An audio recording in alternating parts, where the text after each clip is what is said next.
Hey Becky, I'm glad you can make it to today's seminar. Hey, Miss Fox. What's in store for today?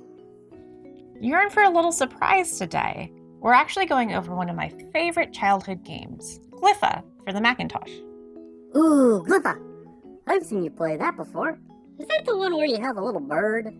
That is the one, Maccy. It's a beautiful Joust clone first brought to the Mac in the late 80s. Glypha takes place in an ancient Egyptian fantasy world, where you ride a goose and hold a lance and battle against waves of sphinxes. Ooh, I want to ride a goose. Glypha is actually one of the first Macintosh games that I fell in love with as a child. I was lucky to have gone to a school that took advantage of Apple's significantly discounted educational sales program in the early 90s. Rainy days in 4th grade recess were my favorite. A small group of us would gather around the beige school Macintosh, trying to see who could get the highest score. I quickly became addicted to Glypha's mysterious ambiance and its challenging gameplay. So where do we start first? I vote we try the classic black and white Glypha. Well, let's go ahead and go over some of the backstory. Then we can load the disc. Woo! Alright. Glypha was released by John Calhoun through his self-publishing software company named Soft Dorothy. He was responsible for creating some of the most famous games of the Mac in the late 80s and early 90s, including Glider and Para Arena. Ooh, Glider! I've played that before. It's so relaxing. We'll have to go over that in a future lesson. That is a good idea, Maccy. I'll have to jot that one down for later. But for now, let's get back to the history. Digging through the library, I found some excellent history on Glypha's development in the book The Secret History of Mac Gaming by Richard Moss. In his book, he sheds light into the history of Glypha and John Calhoun's motivations for designing an Egyptian Joust clone in the first place. Allow me to paraphrase some of the backstory. Calhoun found inspiration in creating a Joust-like game while working at a Godfather's Pizza in his home state of Kansas. Here he would spend breaks playing Joust, an extremely popular 1982 Midway arcade game, where you would take control of a knight who would ride on the back of an ostrich and battle waves of enemy knights flying on the back of buzzards. The game only used a joystick to control the direction and one button to flap your ostrich's wings. Your goal in the game was to face your opponent and collide with them. If your lance was higher than your opponent's, he would be killed. If you made contact with your enemy and your lance was lower than theirs, then it's lights out for you. Since no Joust game existed for the Mac, Calhoun decided to challenge himself and coded one using his experience and knowledge of Mac programming that he gained in creating Glider. He wanted to include all the features of Joust and not skip out on any aspects of the game simply because it was too difficult. He taught himself how to give the enemies artificial intelligence in order to replicate the way Joust's enemies would follow and fight back against the player. Resistance is futile! Calhoun wanted to imbue the game with his own artistic originality to differentiate from the medieval fantasy of the original Joust, while retaining the gameplay mechanics. This is where Glypha and its ancient Egyptian motif was born for the monochrome Macintosh.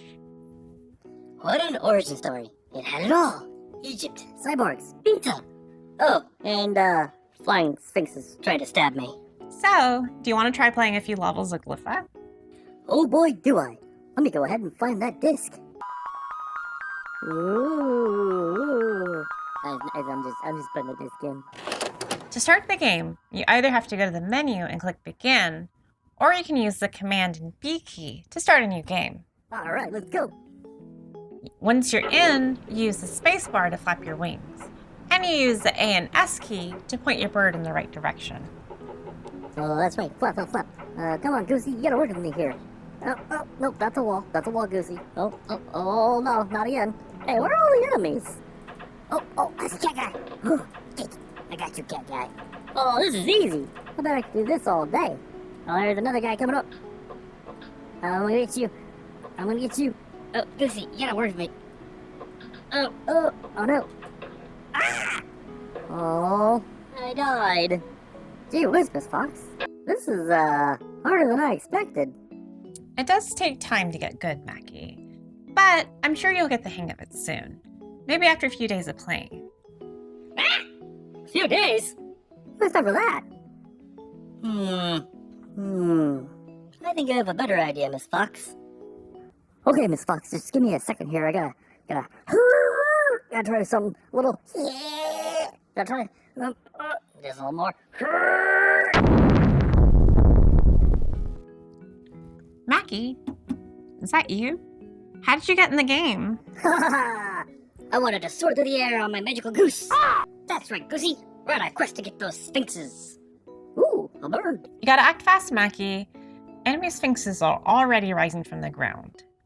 In order to destroy them, you have to bop them when you have your lance higher than theirs. My favorite move is to use your bird butt and slam them from above. Ooh, what's that? Is that an egg? That is an egg, Maccy. In Glypha, just like Joust, once you kill an enemy, an egg will pop out. Then it's your job to try to collect the egg before it hatches.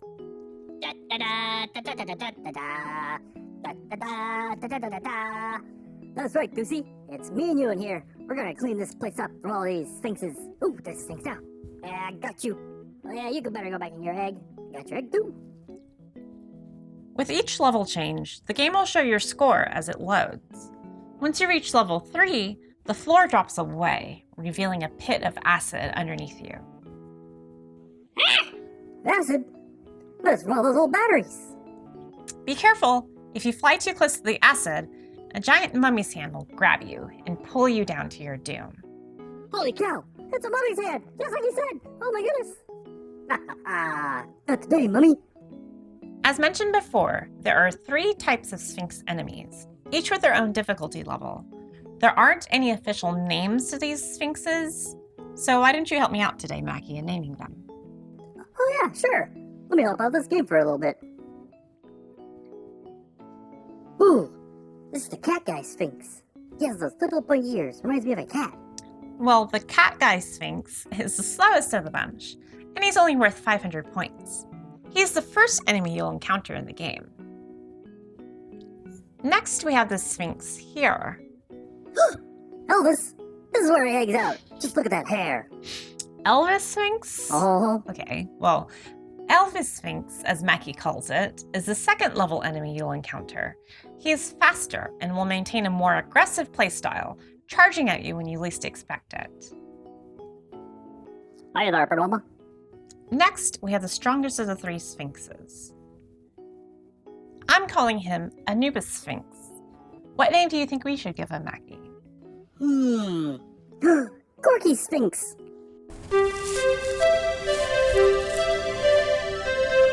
Aw, well that is super cute, Maccy. But I'm pretty sure this is an Anubis head, so I'm gonna stick with Anubis Sphinx. Aw, okay. I suppose Anubis Sphinx makes more sense with all this Egypt stuff. The Anubis Sphinx is the fastest and most aggressive of all the enemies. You'll be challenged to try to best this AI character. And they'll keep you on your toes, as they always seem to maintain the upper hand. You'll have to act fast and with precision to take out these enemies. So, how about that color? Can we try Glypha on a color machine? I think I saw you bring one home the other day. I did, Maccy. Let's go ahead and get you transferred to the Macintosh Performa and get Glypha III loaded. Time to expand my whole color palette.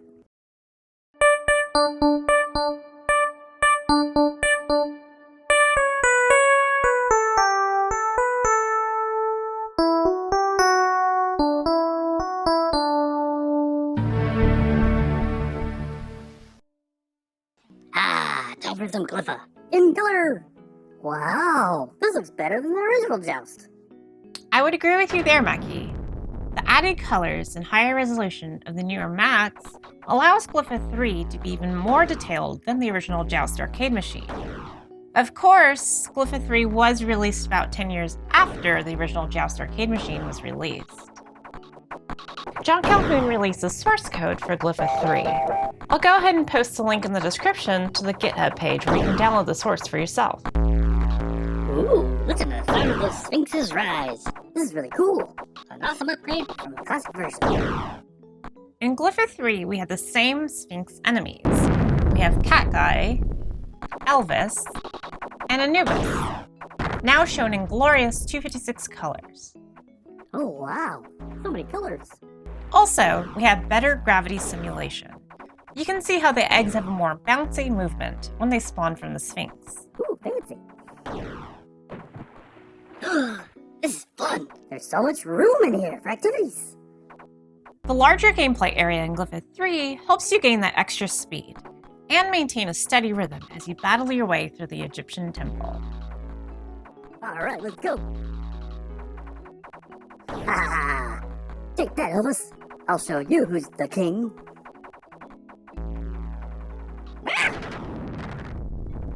Glypha III has no problem drawing multiple enemies on the screen at once.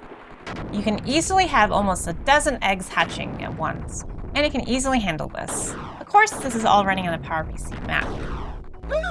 That's a lot of enemies.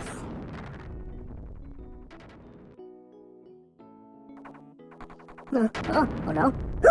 Oh no! What's that eye thing?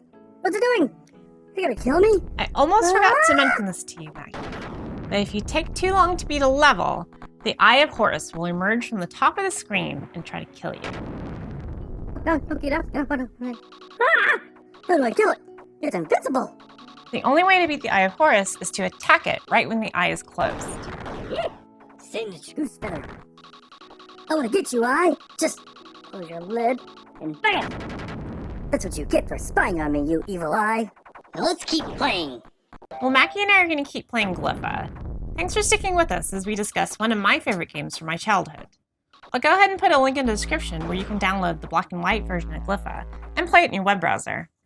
Bye, everyone. See you next time. Bye! Thanks for watching! Bye, nothing but a hound dog.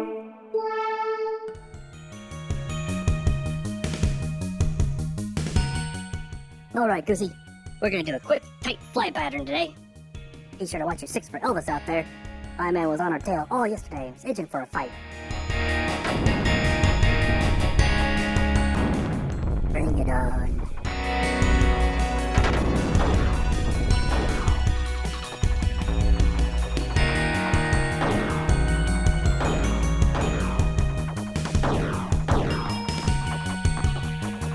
Awesome!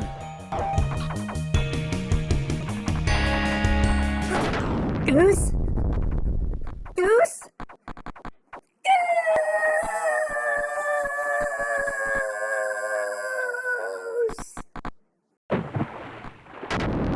Oh, and another life. Woohoo!